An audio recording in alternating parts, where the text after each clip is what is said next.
वकील इरफान हफीज लोन का कहना है कि 370 मामले पर उनका केस मजबूत है और उन्हें सुप्रीम कोर्ट से इंसाफ की पूरी उम्मीद है। लोन का कहना है कि 5 अगस्त 2019 को जो कुछ हुआ वो नाइंसाफी थी।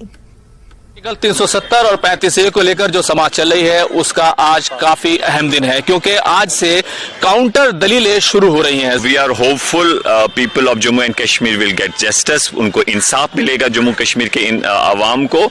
हम यही उम्मीद करते हैं कि जिस तरीके से सब लोगों ने मेहनत की और हम देखते हैं कि जम्मू कश्मीर के लोगों के लिए बहुत अहम है, और जिस तरीके से वो हमेशा, आप देखेंगे जम्मू कश्मीर आप जाइए किस तरीके से लोग यहाँ की प्रोसीडिंग्स को वॉच करते हैं और इंक्वायर करते हैं क्या कहाँ पहुंची, मसला कहाँ पहुंचा, क्या स्टेटस है। तो उससे जाहिर सी बात है कि वहां पर ये साबित होता है कि लोगों के लिए ये बहुत इंपॉर्टेंट है, और हम उम्मीद करते हैं कि लोगों को इंसाफ मिलेगा। हम इससे पहले भी कहते हैं, आज भी कहते हैं कि जो 5 अगस्त का फैसला उससे पहले भी नाइंसाफी हुई है, तो उसके लिए लोगों को हर हाल में पीसफुल पॉलिटिकल स्ट्रगल के लिए तैयार रहना चाहिए। हमने देखा 5 अगस्त के लिए कैसे बहुत से दिल्ली से बाकी जगहों से सीनियर लॉयर्स ने आर्ग्यू किया, दिल से उन्होंने आर्ग्यू किया, प्रोफेशनल तरीके से आर्ग्यू किया। तो हम समझते हैं अगर हम कोई बात संविधान के दायरे में रखते हैं तो लोकतंत्र में हमारे देश की ये खूबसूरती है कि बहुत सारे लोग आपके साथ जुड़ेंगे। जब कॉन्स्टिट्यूएंट असेंबली, भारत की सरकार, भारत की पार्लियामेंट कोई बात कहती है पूरा देश करता है।